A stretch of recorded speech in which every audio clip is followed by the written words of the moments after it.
Da-da-da-dum-bum-bum. Ba-da-dum.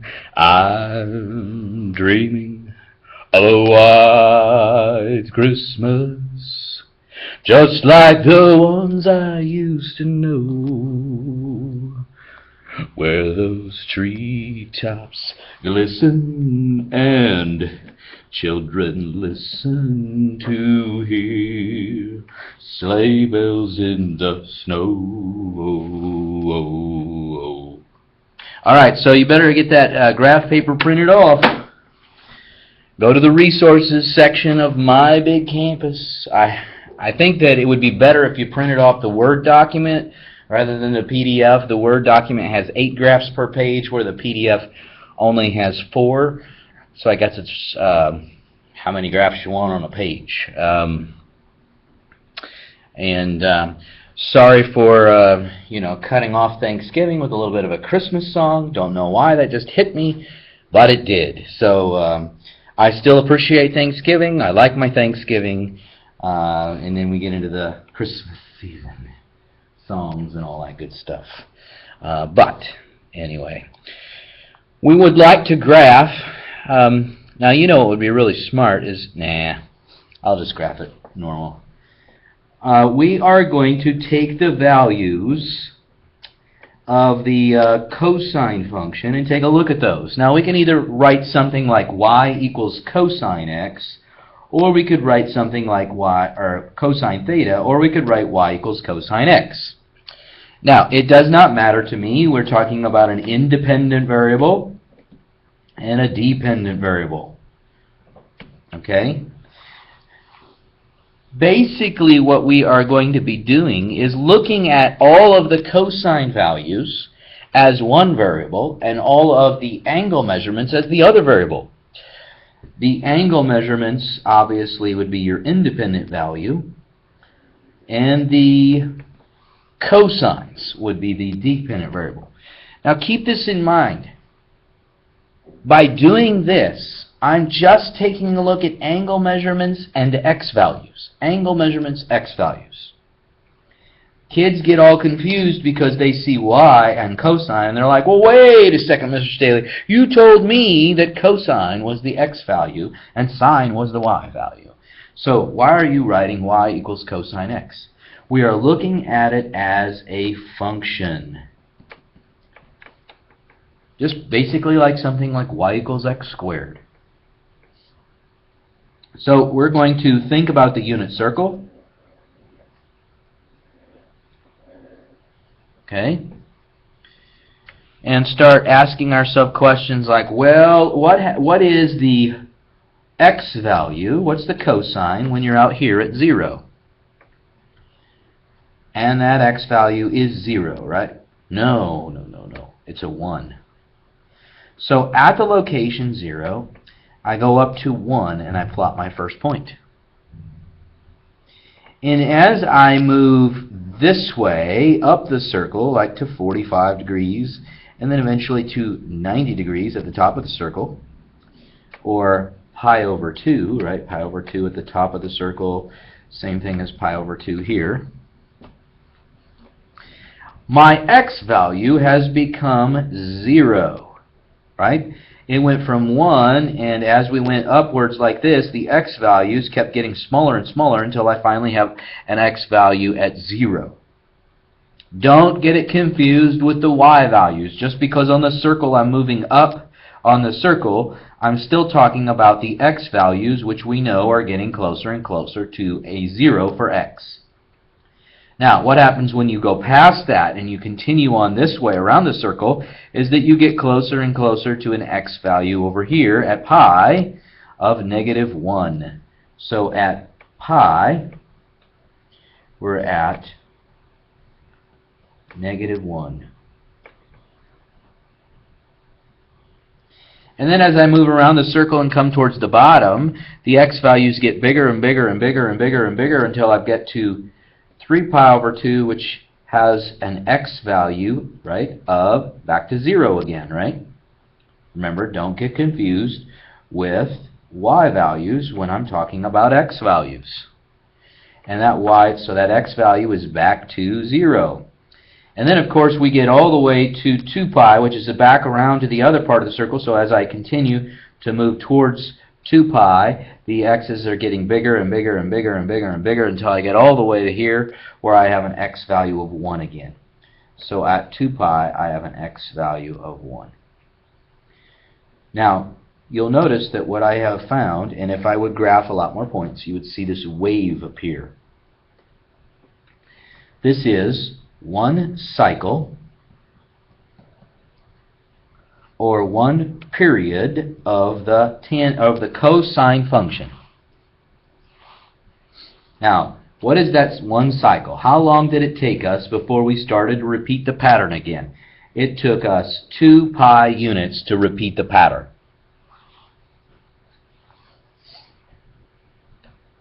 Guess what? This is called a periodic function because it will repeat that same pattern over and over and over again. Now, there are lots of different periodic functions. Your heartbeat is probably making one right now. If we were to hook you up to a heart monitor, we would probably see the pattern, and it better be a periodic function. Otherwise, and that's what doctors look for. They look for an irregularity in the pattern so that they can identify, okay, we need to look into this more carefully and see if there's some kind of irregular heartbeat. What's causing that, and can it be fixed, or is it something that somebody's just going to live with? Well, this is a basic periodic function. It also repeats the same pattern on the other side. At negative pi over 2, we're at 0. At negative pi, we're at negative 1. At negative 3 pi over 2, we're back to 0. And at negative 2 pi, we're back to 1 again. Repeating the pattern in the other direction. Right? Well, as you can tell, this is going to go on forever and ever and ever. Now make sure, you know, we obviously have to stop graphing sometime, even though we know this goes on forever and ever and ever. Okay? And when we talk in the lesson tomorrow, we're going to ask ourselves questions like, what's the domain? You should start thinking about what's the domain of this function? What's the range of this function? Possible x values and possible y values. These are questions you need answers to because I will be asking you about them.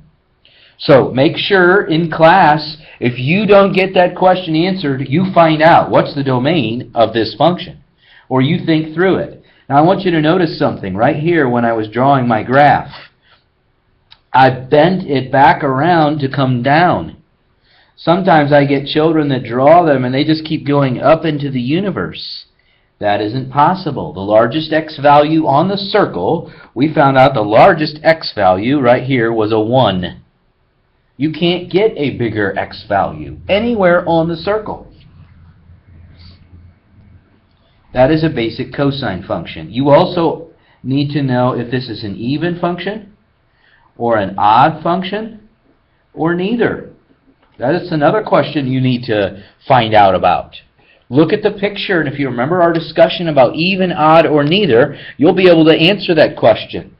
But you should find out, is that an even function, an odd function, or neither? And you could even look at the symmetry of the graph, and that would answer that question. Well, we can also take a look at y equals sine theta. Or we could say y equals sine x. Where the angle measurement, so once again,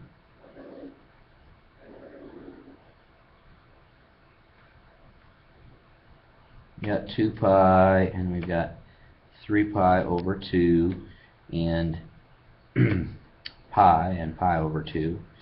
And same thing going in the other direction.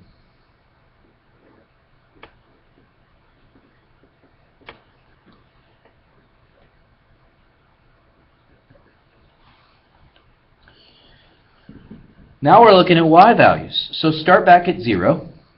What's the y value this time? The y value is 0. And as I move up, what's the y value here? The y value is, at its highest point, that's a 1. And when I march my way around, when I get back to pi, the y value is back to 0. And as I continue to march down, now the y value is negative 1. When I get back to 2 pi, the y value is back to 0. So it has a similar periodic function, shape to it,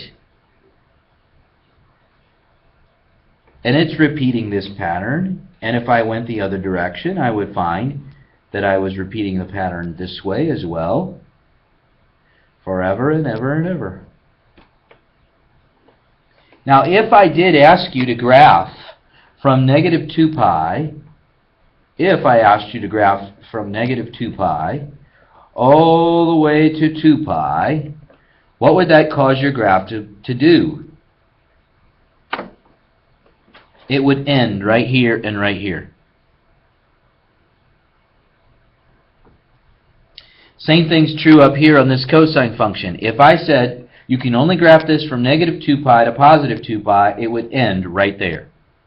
You wouldn't have those little arrows going on forever and ever. But that's only if I give you specific directions on where to start and where to stop. If I don't, then it could continue on forever and ever, and that's why we need the arrows. Now, how long is the period of this function? How long does it take to repeat the pattern? To go from here to a place where it starts over again? Well, it also looks like 2 pi. Now, another feature that I forgot to talk about was amplitude. Amplitude is the distance from the center line. In this case, the center line is the x-axis. The distance from the center line to the top to the highest point, or from the center line to the bottom. And that distance in this case is a 1. 1 unit to go from the center to the top or the center to the bottom. Was that true up here? What's the amplitude up here? Well, it also looks like it is 1 unit.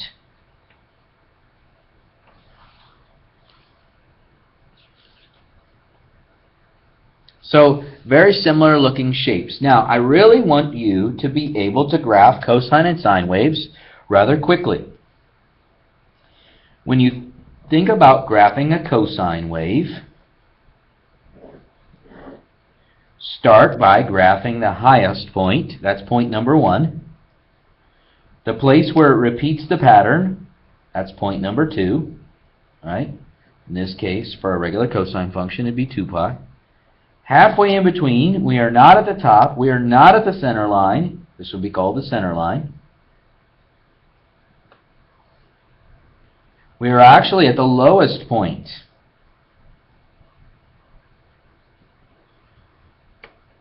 That's the third point that I graph. And halfway between these two and these two, it has to be on the center line. That's my fourth point that I always graph. And halfway between these two and these two, that's my fifth point that I graph on the center line.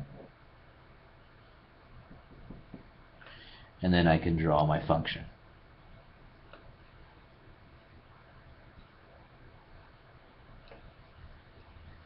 That's how I basically draw all my cosine functions. Now, we're going to start doing scale changes and translations, moving this thing around, shrinking and stretching. But the basic elements are the same. If you know how to graph these 5 points, 1, 2, 3, 4, 5, draw the wave.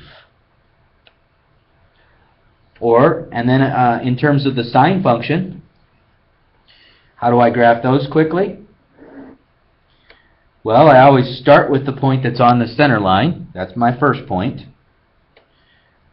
The place where it repeats the pattern is my second point. Halfway in between is my third point, basically on the center line again. Halfway in between these two, I'm at my highest point. That's my fourth point that I've always plot. And halfway in between these two, I'm at my lowest point. And I plot that one last. Okay, and then I know there's my basic sine wave.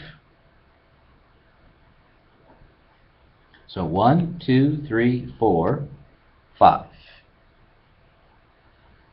If you graph them that way, and we start doing all the shrinking and stretching and shifting, it's going to make them much easier to graph. Okay, so we know how to graph the cosine function and the sine function, and we know periods and amplitudes. Now the last one is y equals tangent, and this bird is a little bit different. Okay, when you start graphing this one, you'll find out something that it's way different than the others, right? Because over here at negative pi over 2 and over here at positive pi over 2, something interesting is happening. We have no slope. Remember, at the top and at the bottom of the circle, we have no slope. We know that the tangent at the origin or at the starting value for theta is 0. But when we get to pi over 4, we're at 1. And at negative pi over 4, we're at negative 1. What we end up with is a shape that looks like this. For those of you thinking, whoa, that looks an awful lot like y equals x cubed. It does kind of look like that, but it's not exactly. Well, what happens at, say, 3 pi over 2? Oh yeah, that's another one of those places where I have no slope. Well, guess what? It repeats the pattern. This is also a periodic function, but it doesn't look like the other ones. And what happens at, say, negative 3 pi over 2? Once again, another place where it has no slope. And at negative pi, we have another one of these shapes. You will see this repeating pattern happen over and over and over and over again, forever and ever and ever. So, boy, this has a period which is different than the other ones. How long does it take to repeat the pattern? This time it only takes pi units to repeat the pattern. That was different than the other two. The amplitude, the distance from the minimum value to the center line, here's the center line. Well, where's the minimum value? I don't know. It just keeps going down forever. And the distance to the maximum, there is no amplitude. None. By definition, you can't have a distance from the center to the max on a tangent function, or center to the minimum. Now, so we've got the period, we've got the amplitude. You're going to have to figure out what the domain and range are. You're also going to have to figure out the even, odd, or neither argument. Which one is this? Based on the reflection or rotation symmetry. You know, we've talked about that before. So these are the basic questions that you're going to have to know about this. Now, we're going to start stretching and shrinking these things. Now, stretching them in the vertical direction or shrinking them in the vertical direction is very difficult to do without exact coordinates. So I promise all our stretches will be horizontal, because those will be easy to tell when you start stretching and shrinking this way. Okay, up and down, well, that's definitely going to be weird. That'll be hard to tell. Okay, shifting. We can definitely shift a So the only things I'll do on a tangent function, I will translate it left and right, up, down. But my shrinking or stretching will only be done in the horizontal. Okay, so that's basics of section 4.6.